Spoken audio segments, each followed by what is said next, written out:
మన ముఖ్యమంత్రి రేవంత్ సారు రాష్ట్రానికి తండ్రి లెక్కుండి మంచిగా చూసుకోవాల్సిన మనిషి ఎక్కడికి పోయినా పరువు తీసొస్తున్నాడు. నిన్న ఢిల్లీలో ఓ టీవోలు మీటింగ్ పెడితే అక్కడికి పోయి మా రాష్ట్రం దివాలా తీసింది, మా తాన పైసలు లేవని చెప్పుకొచ్చిండు. మీ రాష్ట్రం మీద 3 లక్షల కోట్ల అప్పున్నదని టీవాయన అంటే లేదు లేదు 7 లక్షల కోట్ల అప్పున్నదని చెప్పిండు. అప్పట్లో కూడా అసెంబ్లీలోనే రాష్ట్రం పరువు తీసిండు. క్యాన్సర్ వచ్చినట్టు ఎయిడ్స్ వచ్చినట్టున్నదని గలీజ్ మాటలు మాట్లాడిండు. ఈ రోజు నడుము వంగిపోయే పరిస్థితుల్లో రాష్ట్రం ఉంటే ఆ నిజాలు చెప్పొద్దంట.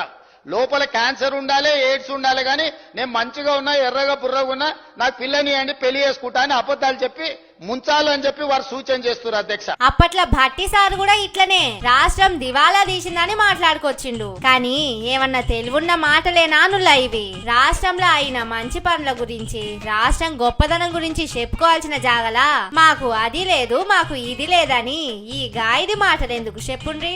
ఆమ్దాని పెరిగింది, కంపెనీలు పెరిగినాయి, పంటలు పెరిగినాయి, ఇంటింటికి తాగునీళ్ళు వస్తున్నాయి, పబ్లిక్ ఇచ్చే పథకాలు పెరిగినాయి. ఇట్లా చెప్పుకుంటా పోతే తెలంగాణ గొప్పతనానికి ఏం తక్కువ ఉన్నది చెప్పుండ్రి? కానీ మన సీఎం సార్ కు నోట్లకెళ్లి మంచి ముచ్చట్లే రావాయే. శుభం పలుకువయా పంతులు అంటే ఏదో మోటు మాట అన్నట్టే చేస్తాడు. ఆయన ఏందో ఆయన తరిఖా ఏందో నాకైతే సమజైతలేదుల్లా. ఓ సారు నువ్వు గొప్పోనివని చెప్పుకుంటే చెప్పుకోగాని తెలంగాణను తక్కువ చేసి మాట్లాడితే మాత్రం మంచిగుండదని పబ్లిక్ అంటున్నారు.